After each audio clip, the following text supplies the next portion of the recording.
وعلى عباده الذين اصطفى وعلى آله وأصحابه ومن تبعه ووالاه. سبحانك لا علم لنا إلا ما علمتنا إنك أنت العليم الحكيم. رب اشرح لي صدري ويسر لي أمري واحلل عقدة من لساني يفقهوا قولي. رب زدنا علما وارزقنا فهما.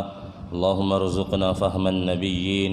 Ya Allah, ya Tuhan kami, kurniakan kami kefahaman para anbiya wa hifdzal mursalin, mudah menghafal seperti mana para utusan, wa ilhamal malaikatakal muqarrabin, dan ilham yang baik yang kau berikan kepada malaikat yang hampir padamu. Alhamdulillahi rabbil alamin. Allahumma faqqihna fid din wa 'allimna at-ta'wil, atau kama qala alaihi wassalatu wassalam. Alhamdulillah, ini dimuliakan tuan pengurusi masjid, barisan pegawai syarak, barisan EJK masjid, muslimin muslimat yang dikasihi dan dirahmati oleh Allah Subhanahu wa taala. Syukur kita kepada Allah, kita panjatkan Allah Subhanahu wa taala adalah zat yang mana dia qabid, memegang, yang menyempitkan. Allah taala telah sempitkan keadaan dalam beberapa hari. Wal basit, kemudian Allah taala juga zat yang sama, telah meluaskan, memberi kelonggaran, boleh bergerak ke sana ke sini, sana ke sini. Oh, boleh buat lagu pula. Allah lah qabid dan Allah lah basit. Al-qabidu basitu, inilah sifat Allah, nama pada sifat Allah yang mana telah terjelas zahir pada depan kita selama, kalau kita boleh kata, 3 bulan Allah Ta'ala tahan pergerakan kita. Kemudian Allah Ta'ala buka, luaskan, mudahkan.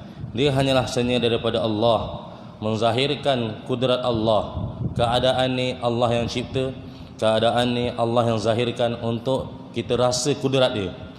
Setiap benda kita kena rasa itu, di situ ada kudrat Allah, di situ ada tindakan Allah, di situ ada sifat-sifat Allah. Barulah keyakinan bulat kita pada Allah. Kita tak salahkan orang kanan kita, kita tak salahkan orang kiri kita, kita tak salahkan orang depan kita, kita tak salahkan orang belakang kita. Yang kita salahkan iman dan amal kita.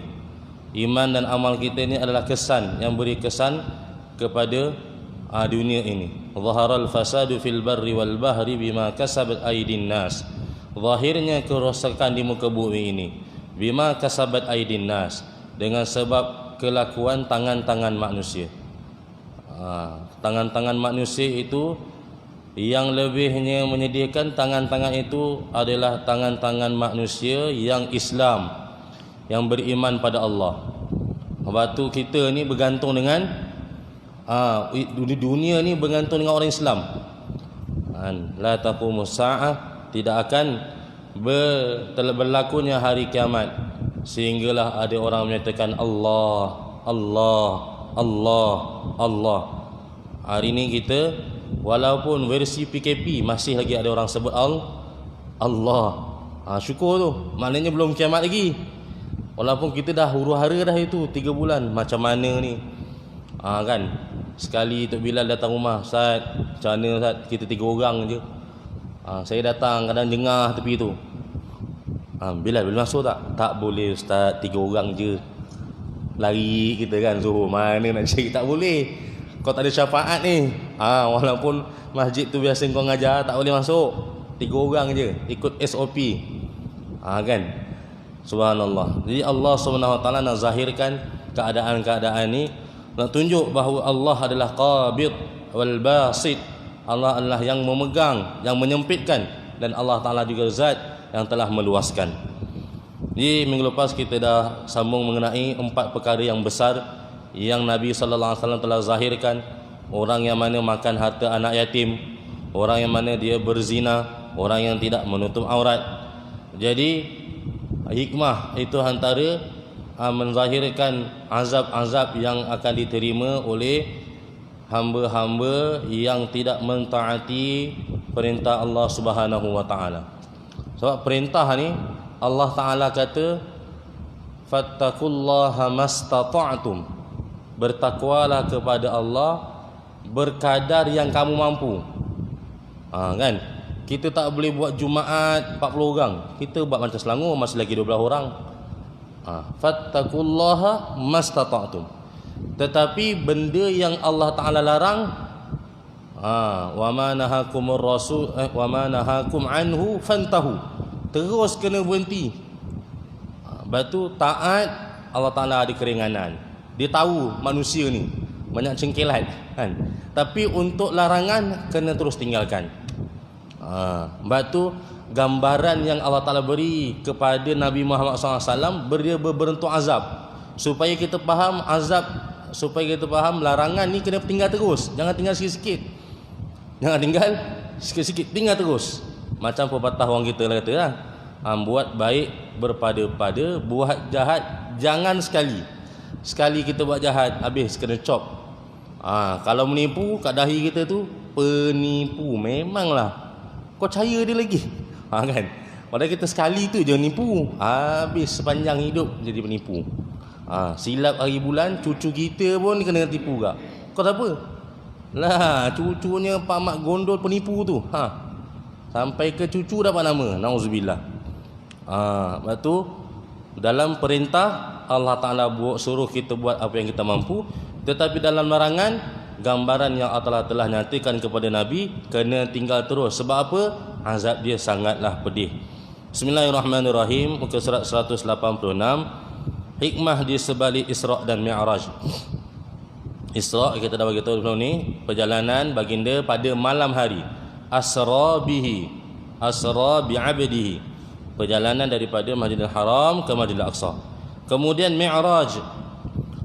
Mi'raj iaitu naiknya Nabi daripada Masjidil Aqsa ke langit Sidratul Muntaha sana.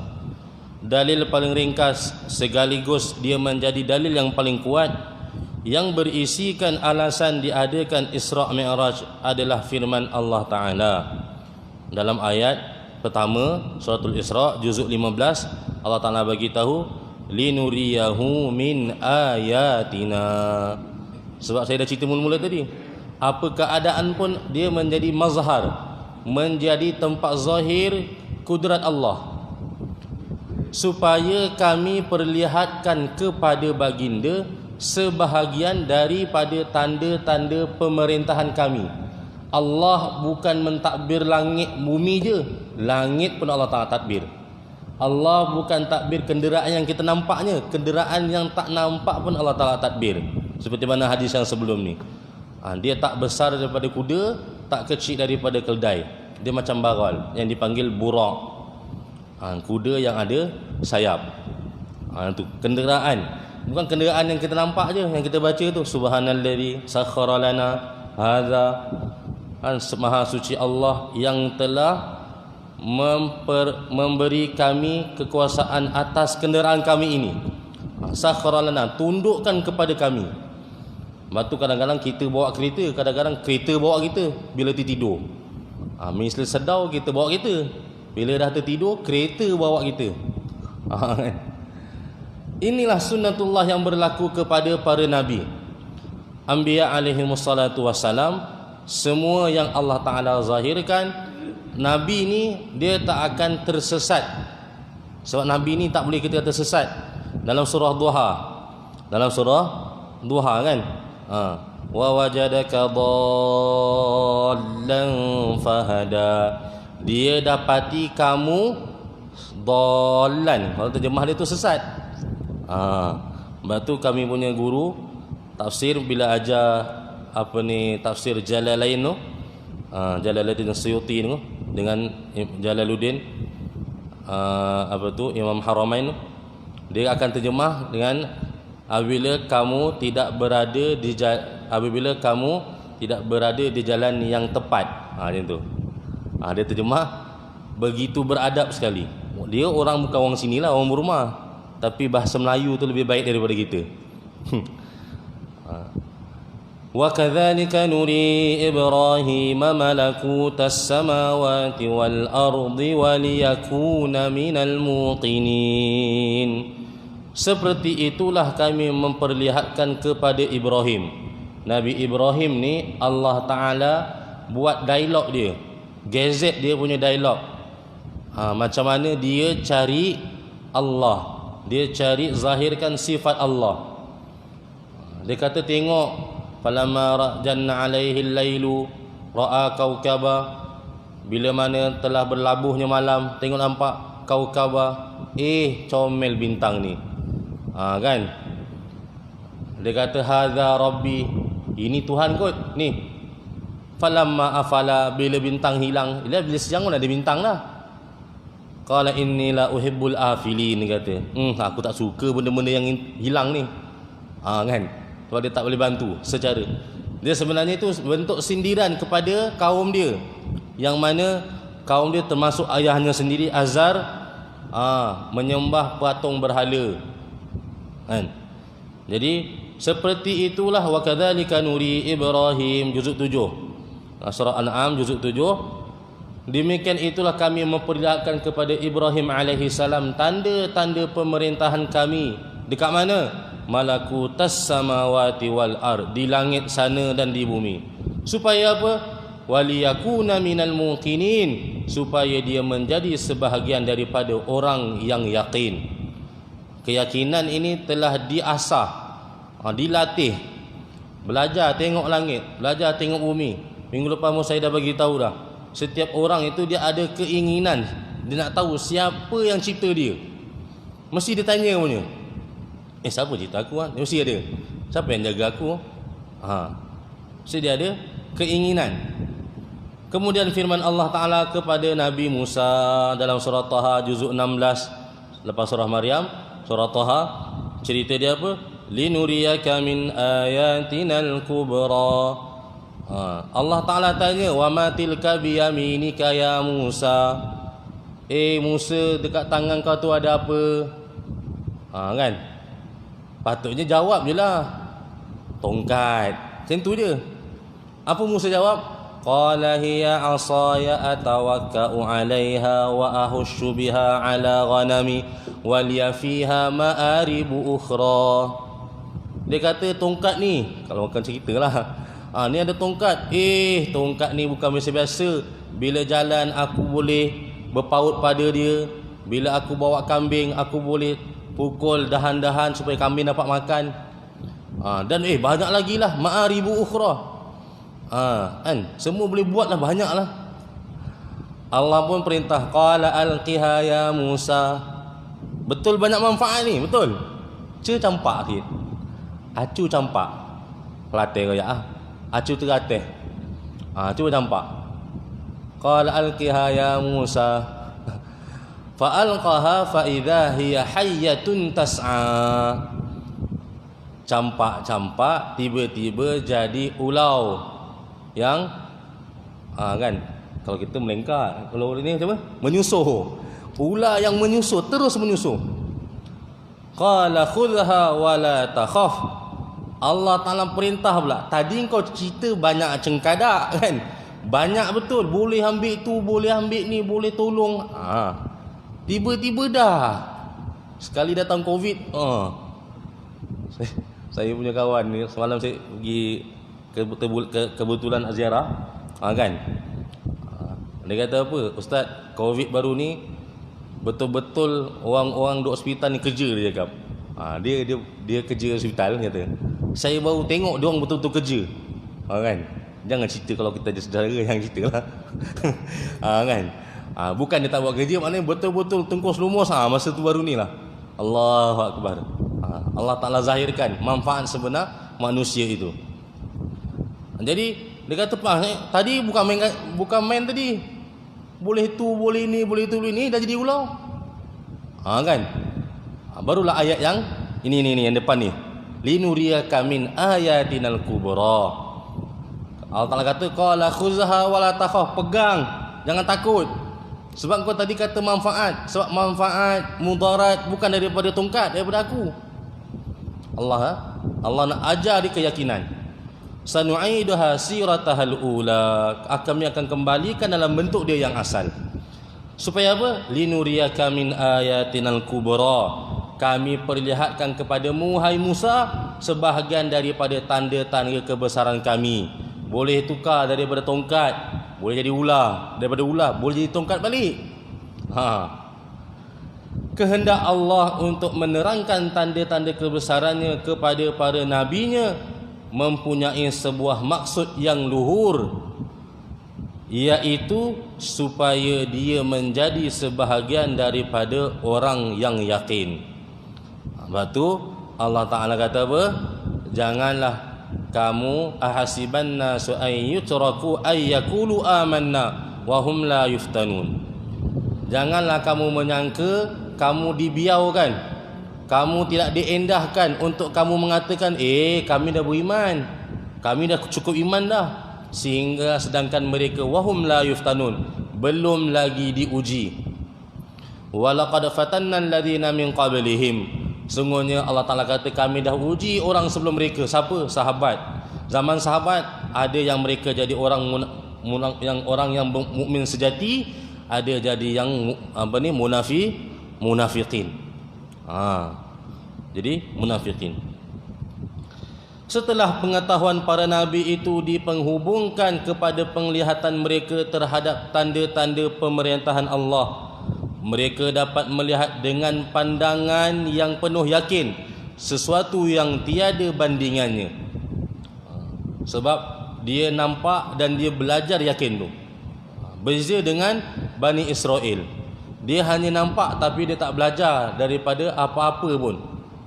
Bani Israel kan dia turun zaman-zaman Musa kan, dapat manna wa salwa, kan, dapat burung puyuh, dapat minuman daripada syurga.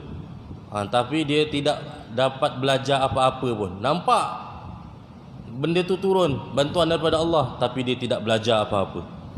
Walaupun khabar-khabar yang disampaikan kepada mereka tidak terlihat langsung dengan mata. Ni dia panggil kan haqqul yaqin. Ainul yaqin, betul, haqqul yaqin. Oleh itu mereka mampu, yakni para nabi mampu memikul suatu amanah di jalan Allah yang tidak mampu dipikul oleh manusia lain. Dengan itu juga seluruh kekuatan duniawi serta-merta menjadi seperti sayap nyamuk bagi mereka.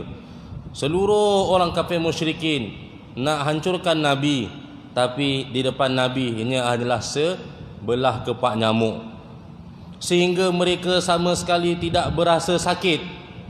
Kalau kita cerita Nabi berapa kali kena jerut leher tengah sembahyang kan, apa tu, Utbah bin Rabi'ah letak perut unta dekat belakang Nabi. Bukan dia tak kenal kan, letak perut unta belakang Nabi. Kita tak tahan, baru kena tahan 3 hari, berontak dah, nak pergi juga masjid. Kan saya kita surau buka juga. Ustaz Aziz telefon, Ustaz macam mana? Kita sampai terus, jangan tutup kan.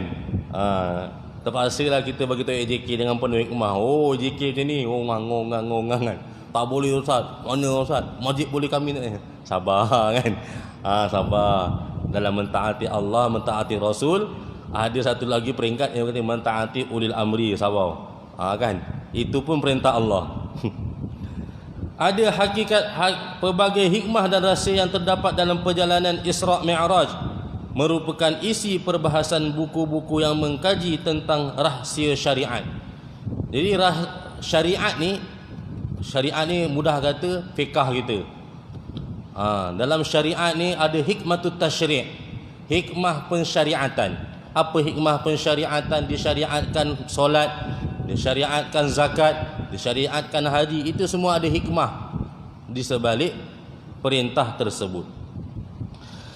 Kemudian lepas syariat dipanggil ada hakikat-hakikat.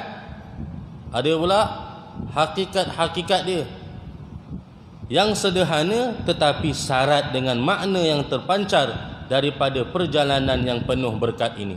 Sekejap tapi penuh dengan keberkatan. Dan kemudian hakikat-hakikat itu meluncur deras membasahi taman-taman sirah Nabi Muhammad sallallahu alaihi wasallam. Aku berasa perlu mencatatkan sebahagian daripadanya secara ringkas.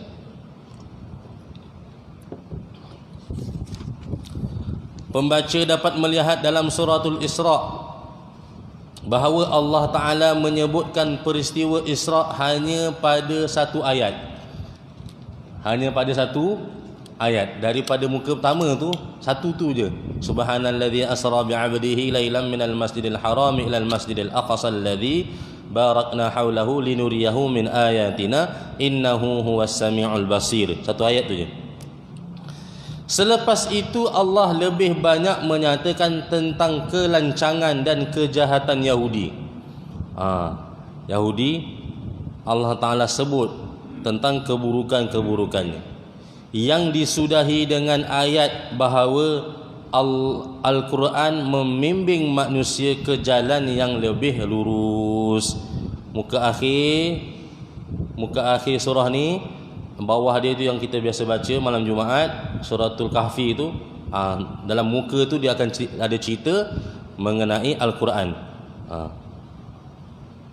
Pembaca mungkin menyangka bahawa antara ayat pertama surah Isra yang menyentuh tentang peristiwa Isra tidak ada hubungan dengan ayat-ayat selepasnya. Baru ni kita pun ada kelas dengan Ustaz Lutfi, dia cerita mengenai bagaimana ta'liq, hubungan kait setiap ayat-ayat, antara surah dengan surah, antara ayat dengan ayat. Dia ke ada tauqifi ke, datang daripada Nabi direct ke, ataupun dia ada ta'liq, ataupun ada sebab. Semua itu dibincang dalam usul tafsir. Padahal sebenarnya dengan penurutan yang seperti itu, Allah memberi isyarat bahawa peristiwa Isra yang berakhir di Baitul Maqdis merupakan petanda bahawa Yahudi akan diturunkan kepimpinannya kepada umat manusia. Itu terjadi disebabkan oleh pelbagai tindakan kejahatan yang mereka lakukan. Kan dah zahir kan sekarang. Kita tengok macam mana. Dia ada dinding taubat dia tu dekat Baitul Maqdis tu, dia ada dinding taubat. Kita biasa kalau dengar slot Abdul Hamid tu, Al-Amin Travel macam mana dia cerita detail tentang Baitul Maqdis ni. Itu terjadi disebabkan oleh pelbagai tindakan kejahatan. Dia yang reka benda tu. Dia kata bawah masjid ni ada, dia panggil apa tu? Kerajaan Sulaiman. Allah. Alasan-alasan dia yang mereka lakukan yang tidak meninggalkan satu kesempatan pun bagi mereka untuk mempertahankan kedudukan tersebut. Kemudian secara jelas Allah akan memindahkan kedudukan kepimpinan tersebut kepada Rasulnya, iaitu Nabi Muhammad sallallahu alaihi wasallam. Zaman tu jelas apabila Umar radhiyallahu taala anhu sendiri yang pergi ambil kunci Baitul Maqdis. Itu bererti Allah menghimpunkan dua markas dakwah keturunan Nabi Ibrahim, iaitu Mekah dan Baitul Maqdis, sekaligus kepada Rasulullah sallallahu alaihi wasallam. Masa menggantikan kepimpinan rohani daripada satu umat kepada umat lain, itu akhirnya datang kepada Nabi. Maka bergeserlah kepimpinan tersebut dari suatu umat yang sejarah kehidupannya dipenuhi dengan pelanggaran. Zaman jahiliyah ni, tunggang langgang, pengkhianatan, perbuatan dosa dan permusuhan kepada umat yang kehidupannya dipenuhi dengan kebajikan dan kebaikan. Rasul umat yang baik itu sentiasa menerima wahyu Al-Quran yang memberi petunjuk kepada jalan yang lebih lurus. Sebab tu contoh untuk jadi role model kita adalah sahabat radhiyallahu taala anhum wa ardahum. Sebab mereka daripada orang yang paling buruk boleh tukar daripada orang yang paling Allah redha. Persoalannya, bagaimanakah proses pergantian kepimpinan ini berlaku? Padahal Rasulullah hanya berpusing di pergunungan Mekah kerana diburu oleh manusia. Macam saya dah beritahu tadi, zaman Saidina Umar baru dapat kunci tu. Zaman Saidina Umar ditawan beberapa negara-negara yang besar ni selepas zaman-zaman Nabi, bukan zaman. Jadi berlakunya peristiwa-peristiwa itu menzahirkan bahawa benarnya sabdaan Nabi Muhammad sallallahu alaihi wasallam. Pertanyaan ini menyingkap penutup sebuah hakikat yang lain, iaitu bahawa peringkat dakwah Islam di Mekah hampir sampai pada titik akhir dan kesempurnaannya. Lalu akan bermula peringkat lain yang perjalanannya berbeza dengan yang pertama. Jadi sebelum Nabi berhijrah ke Madinah, Nabi diberi gambaran berpindahnya markas daripada Mekah ke Madinah.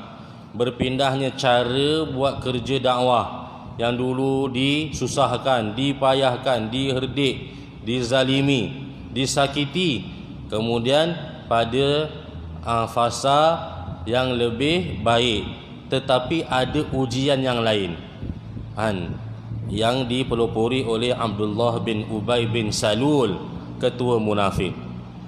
Oleh itu kita melihat beberapa ayat dalam suratul Isra berisikan peringatan yang tegas dan ancaman yang keras kepada orang musyrik. Antaranya, وَإِذَا أَرَدْنَا أَن نُهْلِكَ قَرْيَةً أَمَرْنَا مُتْرَفِيهَا فَفَسَقُوا فِيهَا فَحَقَّ عَلَيْهَا الْقَوْلُ فَدَمَّرْنَاهَا تَدْمِيرًا. Apabila kami hendak membinasakan suatu negeri, kami perintahkan orang yang hidup mewah di dalam negeri tersebut supaya mentaati kami.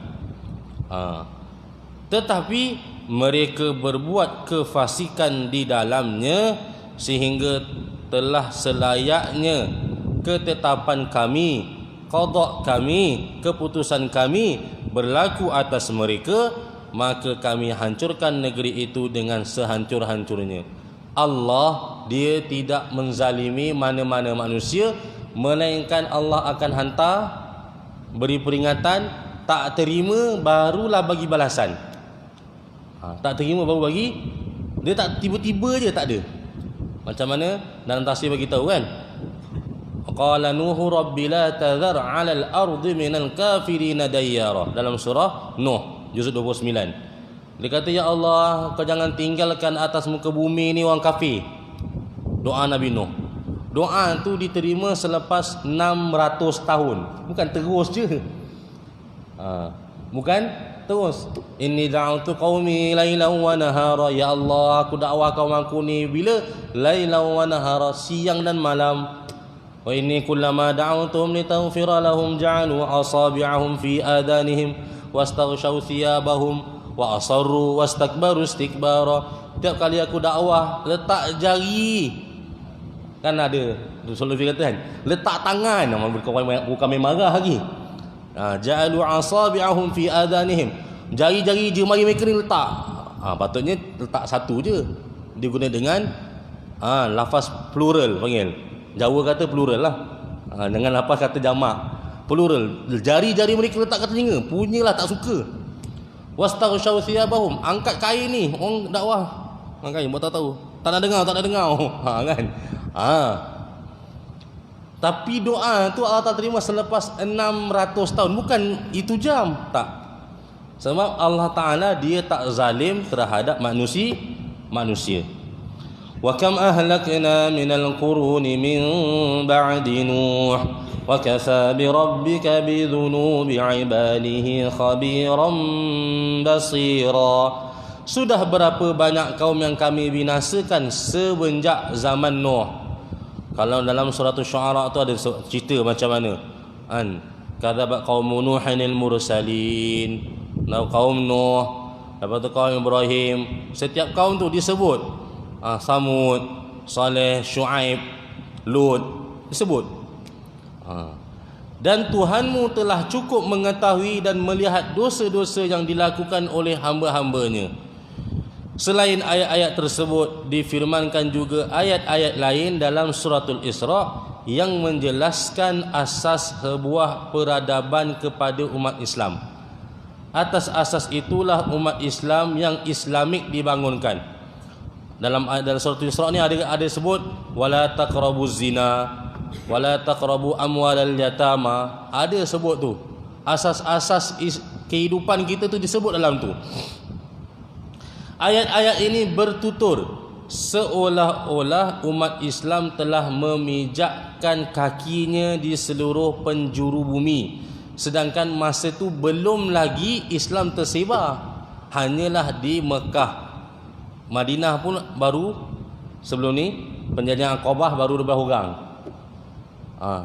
Tapi perintah-perintah yang diturunkan di dalam suratul Isra' tu seolah-olah menceritakan Islam ni dah ada, dah wujud.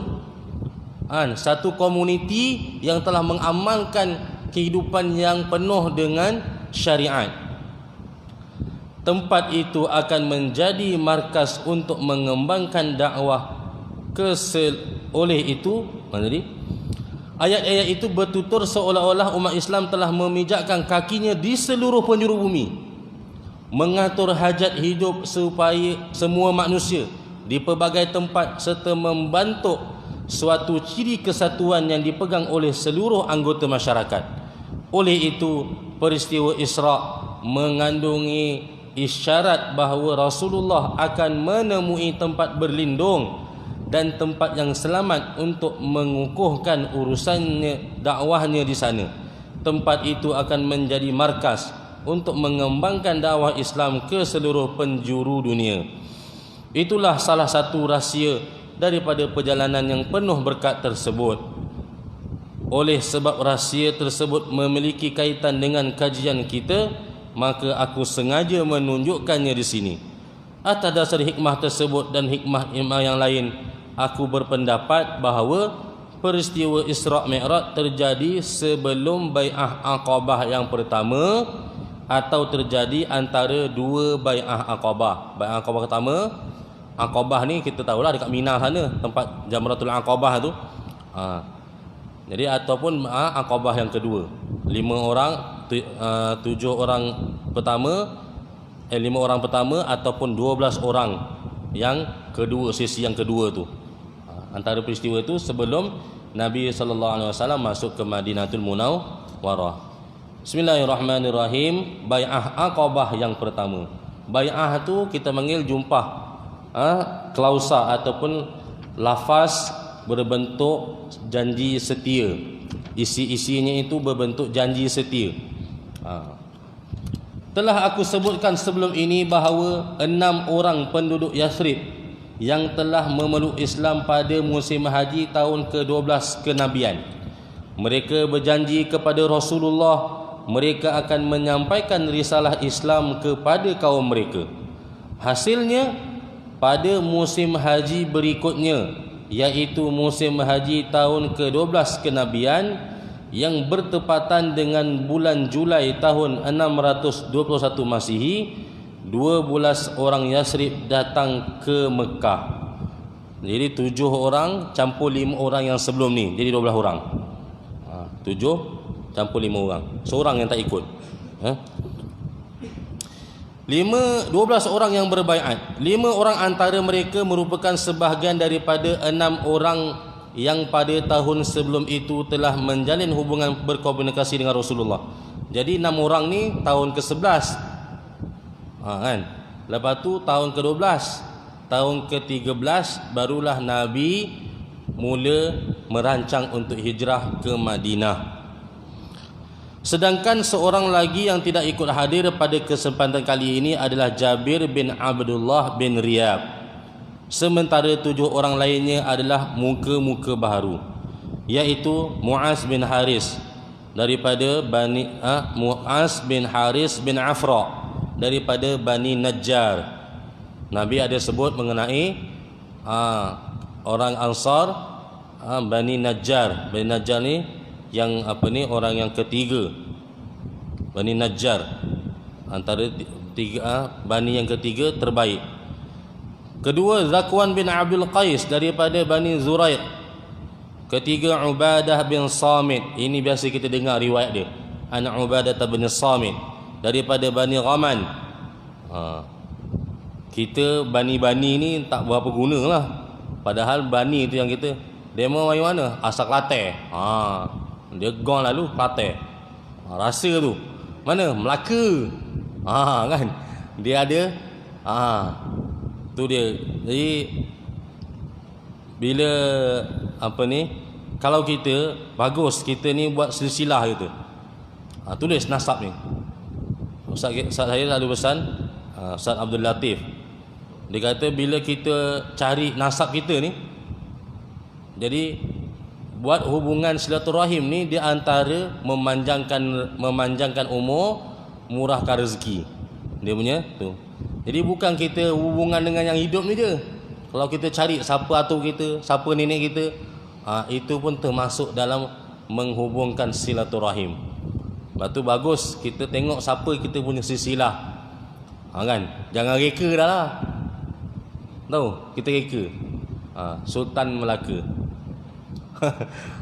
Kan? Tiba-tiba je ada. Mana Sultan Melaka? Tiba-tiba ni. Boleh? Haji tiba-tiba je saya keturunan Sultan Melaka dah. Memandangkan minggu lepas Ustaz dah suruh saya cari nasab saya Sultan Melaka punya. Allahu Akbar. Yang keempat, Yazid bin Sa'labah daripada sekutu Bani Ghaman. Jadi dia bukan Bani Ghamam, dia sekutu, orang yang di bawah janji Bani Ghaman. Yang kelima, Abbas bin Ubadah bin Nadlah daripada Bani Salim.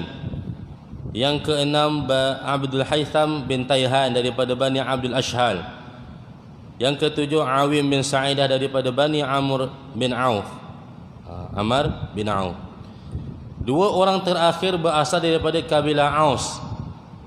Sementara 5 orang yang terawal berasal daripada kabilah Khazraj. 7 orang ni, 5 Khazraj, 2 orang adalah Aus. Jadi kabilah besar, bawah kabilah tu ada Bani. Kan? Kabilah ni besar, bawah kabilah tu ada. Kalau kita negeri tu dia ada daerah. Daerah tu dia ada zon pula. Macam tu. 12 orang ini berhubungan dengan Rasulullah. Buat hubungan dengan Rasulullah di Aqabah yang terdapat di Mina. Aqabah ni dekat Mina. Dekat Mina sana. Jadi 2 minggu lepas sebelum kita punya Dr. Zulkifli kita buat isytihar, kawan saya dekat Mekah kata kemah-kemah di Mina dah dipasang. Kan? Kita pun dengan penuh harapan lah. Menteri Agama kita kata on. Kan? Tapi kita akur lah. Allah atur, kita akur. Kan? Walaupun dipasang tu mungkin untuk orang dia lah. Wallahualam. Ataupun dia pasang untuk supaya ada ambil keberkatan juga. Kalau tak ada orang datang pun supaya tempat tu bersih ke, wallahualam. Tapi dia kata dah dipasang. Kawan saya bagi tahulah, dia bagi kita panggil hidin lah kan. Tanda-tanda. Sebab saya antara orang yang itu dah masuk nama. Nak urus mai korban punya ni. Tapi bila kata tak ada, dia kita redha lah, insya-Allah. Ada kebaikannya.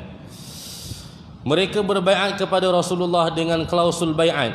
Klausul baiat ni dengan satu lafaz yang sama dengan baiatun nisa. Dengan baiatun nisa. Ya ayuhan nabiy idza ja'akumul mu'minatu yubayyi'naka 'ala alla yusyrikna billahi syai'a wa la yasriqna wa la yaznin wa la yaqtulna auladahun wa la ya'tina bi buhtani yaftarinahu baina aydihinna wa arjulihin wa la ya'sinaka fi ma'ruf fabayi'unna wastaghfir lahunna Allah.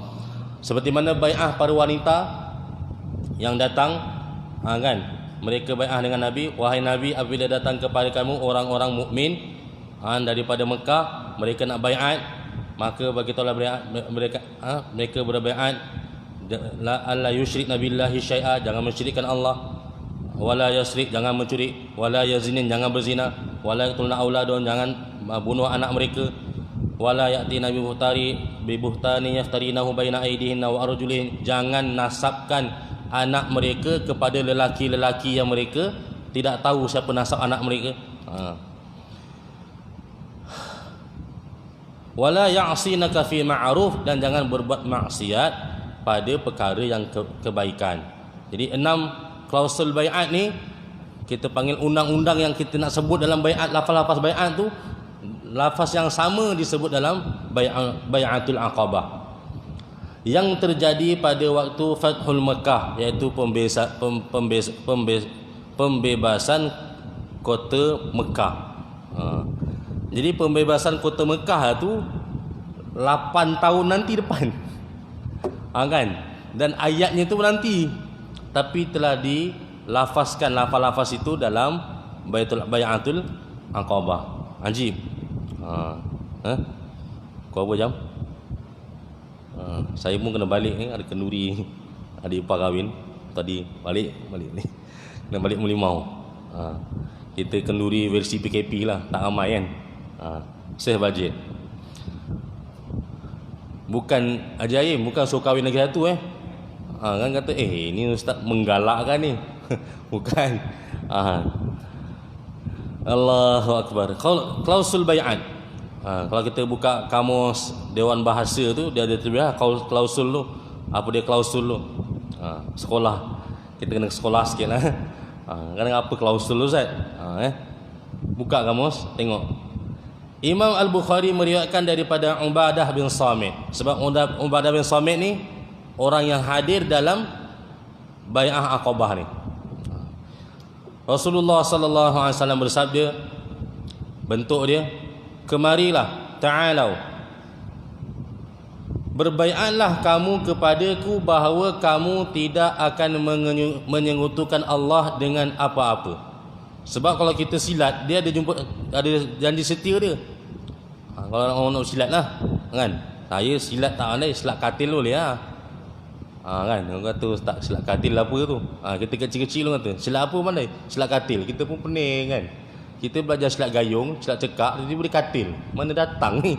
Dah besar baru tahu. Dah besar. Zibir tahu? Apa yang tahu pula? Jadi lafaz klausul yang pertama adalah jangan menyekutukan Allah. Tu memang baiat. Kalau saya ada langgar ni, mana saya langgar saya punya janji setia saya. Yang kedua, wala yasriq, tidaklah, wala tusriqu, tusyriku, satu lagi tusriqu dengan sin, dengan qaf, tidak mencuri. Wala taznu, tidak akan berzina. Wala taqtulna auladahun, wala taqtulu auladakum, dan tidak akan membunuh anak-anak kamu. Tidak akan menyampaikan sesuatu yang bohong yang kamu reka sendiri, dan tidak mendurhakai aku, iaitu melawan perintahku dalam urusan yang baik. Wala ya'sinaka fi ma'ruf. 6 tadi tu yang saya dah sebut pada ayat tadi. Sesiapa yang menepatinya antara kamu, maka merupakan kewajipan bagi Allah untuk memberi pahala.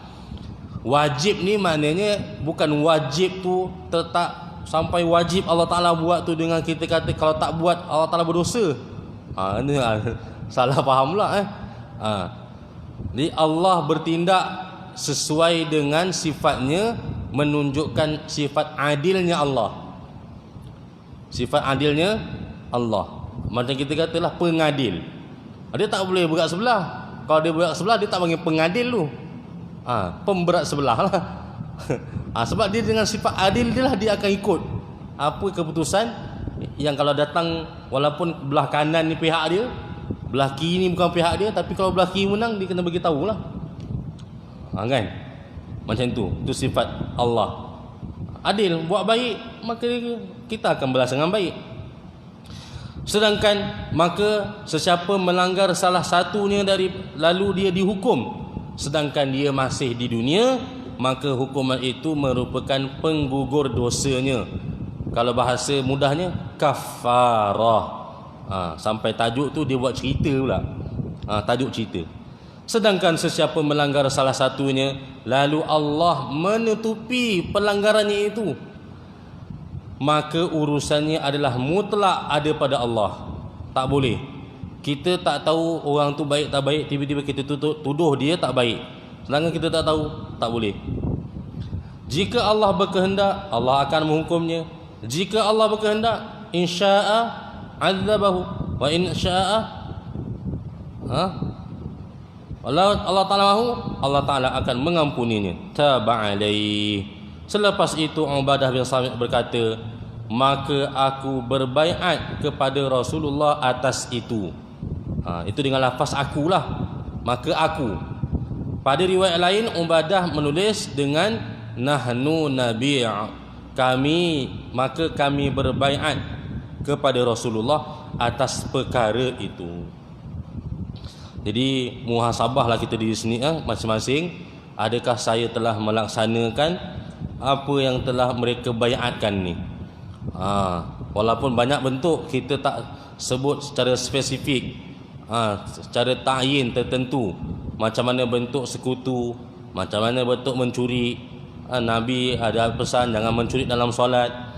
Nabi pesan jangan berzina, zina mata, zina telinga. Nabi pesan jangan bunuh anak. Kita bunuh anak kita macam mana? Bagi dia video game, bagi dia tengok cerita-cerita yang tak patut dia tengok. Kita bunuh dia punya kemampuan dia. Patutnya dia boleh sembahyang. Kita kejut, kita rela kejut dia untuk pergi solat, tapi kita tak rela kejut dia. Kita rela kejut dia untuk dia pergi kerja, tapi kita tak rela nak kejut dia untuk pergi solat. Jadi kita kena faham tu, kita kena tengok balik muhasabah. Betul tak saya buat ni? Kan? Adakah saya dah buat ikut apa yang saya dah baiatkan sebenarnya dengan Nabi ataupun tidak? Tidak menyampaikan sesuatu yang bohong, yang reka sendiri. Telah tular seminggu 2 minggu ni tak boleh lafaz Allah, Allah.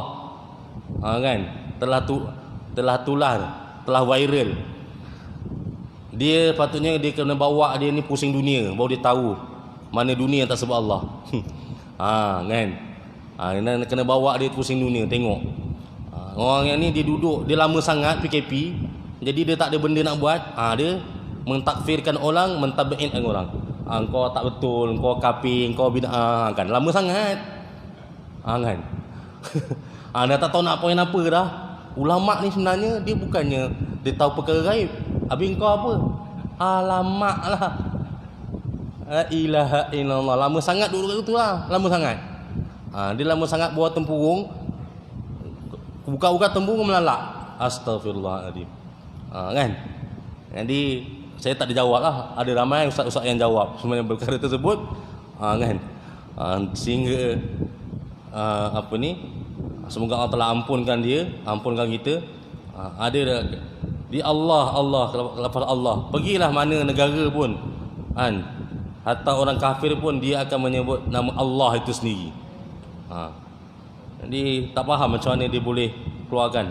Lepas tu dia pergi toy pula, dia pergi salahkan ulama pula. Allah Akbar, tak faham. Semoga Allah telah ampunkan kita, insya-Allah. Dan semoga Allah Ta'ala mudahkan urusan kita. Allah Ta'ala segerakan. Malam ni kita dah masuk Zulqa'dah. Malam ni dah 1 Zulqa'dah lah. Kita dah habis Syawal lah. So kita hampir kepada Zulhijjah. Kita boleh beli buku fadilat ataupun kelebihan haji dan umrah. Kita boleh baca. Kita boleh buka slot-slot ustaz-ustaz yang menerangkan tentang kelebihan haji, supaya kita rindu. Walaupun kita tak boleh pergi haji, biar rindu untuk ziarah Nabi, ziarah rumah Allah. Aqulu qawli hadza wa astaghfirullahal azim li wa lakum wa lisairil muslimina wal muslimat wal mu'minina wal mu'minat bi rahmatika ya arhamar rahimin. A'udzubillahi samii'il 'alim minasy syaithanir rajim. Bismillahirrahmanirrahim. Allahumma shalli wa sallim wa barik ala Muhammadin al-ummi al-hashimi wa ala alihi wa sahbihi ajma'in. Allahumma dafa' 'anna al-bala wal waba wat ta'un wal qarana wal fawahisha ma dhahara minha wa ma batan. Allahumma tahhir qulubana minan nifaq wa a'malana minar riya wa alsinatana minal kadhib wa a'yunana minal khiyanah fa innaka ta'lamu kha'inatal a'yuni wa ma tukhfi as-sudur.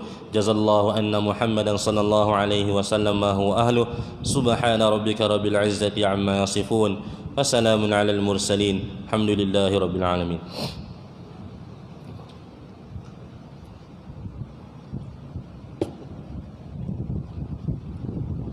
Jazakallah.